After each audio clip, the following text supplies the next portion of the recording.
अस्सलाम वालेकुम नाज़रीन, आप देख रहे हैं इंडियन न्यूज़। मैं हूं आपका मेज़बान कारी उमर वकास। जैसा कि आप जानते हैं कि मुल्क भर में बहुत सारे मसाइल हैं, लेकिन आज हम मौजूद हैं सिटी सियालकोट शहर में और सबसे बड़ा मसला जो शहरियों को दरपेश है वो है ट्रैफिक का मसला। ट्रैफिक के मसाइल के ऊपर बहुत दफ़ा बात हो चुकी, बहुत सारी निशानदेही हो चुकी, बहुत सारी अवेयरनेस हो चुकी, लेकिन DSP मज़हर फरीद शायद आज तक इस मसले को कंट्रोल नहीं कर सके। मैं इस वक्त मौजूद हूँ सियालकोट लारी अड्डा के अंदर, जहाँ पर अगर मेरा कैमरामैन आपको दिखा सके तो सैकड़ों गाड़ियों की जो लाइनें हैं वो लगी रहती हैं। उसका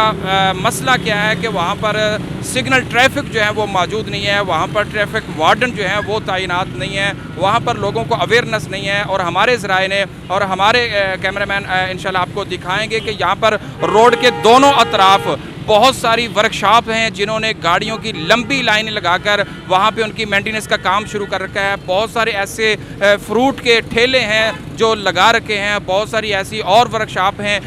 बहुत सारे ऐसी जो है वो रेडियाँ हैं, रेडीबान हैं जिन्होंने वहाँ पर अपना कब्ज़ा जो है वो जमा रखा है। और TM में सियालकोट उनसे मंथलियाँ लेकर जो है वो उनको वहाँ पर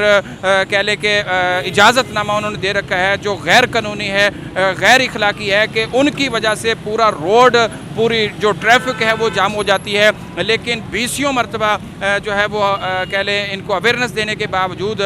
जो है अभी तक उसका मसला हल नहीं हो सका। तो हमारी जो है वो अवामुन्नास के साथ साथ जो है वो इंतज़ामिया अल्लाह हकाम से जो गुजारिश है वो यही है कि सियालकोट की आवाम के जो मसाइल हैं उनमें से बुनियादी मसला DSP मज़हर फरीद जो ट्रैफिक वार्डन को कंट्रोल करने वाले हैं, आज आएँ और शहर को देखें, शहर का विज़िट करें, शहर का दौरा करें और इन ठेलों को, इन रेडियों को, इन वर्कशॉपों के बाहर लगी हुई लंबी कतारों के अंदर जो गाड़ियां हैं जो रोड के ऊपर खड़ी करके उनकी मेंटेनेंस की जा रही है, उनका बगौर जो है वो मुताला करें।